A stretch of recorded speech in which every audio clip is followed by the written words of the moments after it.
Hi everyone. Thank you for tuning in. My name is Asher Rowan Doherty, and I'm a biological experiment and human trafficking survivor. This is Created for War, Part 2.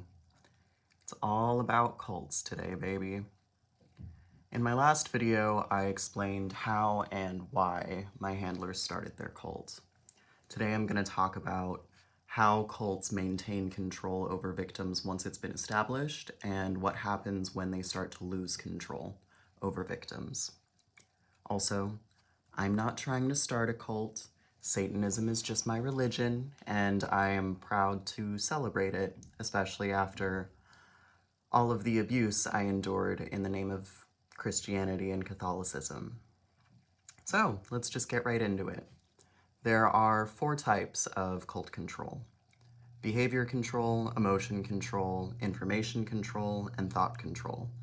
So a few examples of each would be behavior control includes financial exploitation, restricting sexuality, and isolating a victim.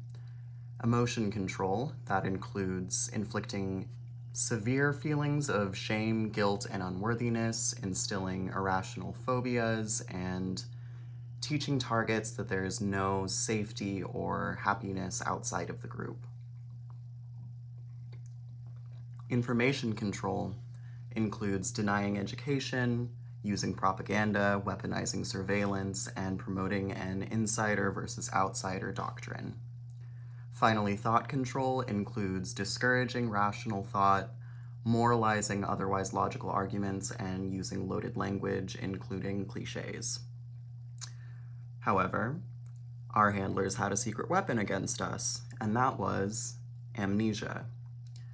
There's an inherent risk of memory loss when somebody sustains traumatic stress, and that risk is increased in children. However, my handlers used psychochemical warfare, like GHB, and biological warfare, like disease and medical abuse, FBI mind control tactics, and military-level torture techniques to make us forget abuse, forget other people, and even forget ourselves. I've also been tortured as an example, both publicly and privately, for being too smart, as my handlers have called it. I've been labeled as incapable of feeling emotion, and I've suffered things like imprisonment and conversion therapy. I've also been called the Antichrist, I've been called an alien, a demon, so on and so forth. I've been heavily propagandized as a dangerous, evil person by the cult. However, I know who I am, and I know I'm innocent. I'm nothing like the people who enslaved me, but those same people will stop at nothing to frame me for their failures. My very existence makes my handlers feel insecure, and that's not my fault. Then again, white supremacist culture promotes jealousy and ignorance. There's no accounting for taste.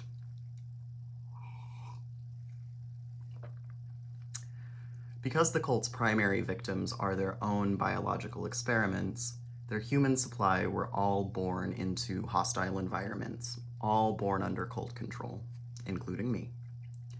But with time comes age, and children grow no matter what. When children become adults, they disperse, detach, and build agency. It's human nature. So, how does a loss of cult control affect the people running said cult? In this case, it poses financial problems for my handlers. Due to their entitlement, greed, and laziness, my handlers completely relied on their human chattel to pay their bills. On a psychological level, loss of cult control forces those in power to confront how little control they have over themselves. To my observations, my handlers do not possess the strength of character or mental fortitude necessary to face themselves, at least not without inflicting injury or death on other people. As a high control group, my handlers enforce a culture of excessive, premeditated violence against their in-group and indiscriminate, disorganized violence against their outgroup. That means torturing those within the cult as part of their ongoing war of insurgency, and when they can't get cult members to obey, they resort to propagandizing vulnerable targets as dangerous undesirables. They convince as many people as possible that these vulnerable humans should be exterminated for refusing to assimilate. They convince as many people as possible that these undesirables deserve to be abused, tortured, otherwise exploited. These so-called undesirables are people of color, the disabled, queer people, or transgender people like myself.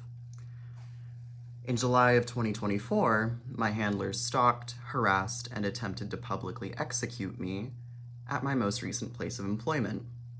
Specifically, Mary and John threatened to kill me or kill my brother Kyle if I didn't obey them. Sound familiar? Lindsay and I suffered the same kind of death threats. Kyle is disabled, and I'm openly transgender. It's not hard to imagine why the cult chose us to put on the block. Incidentally, from what I understand, the two of us have made them the most money.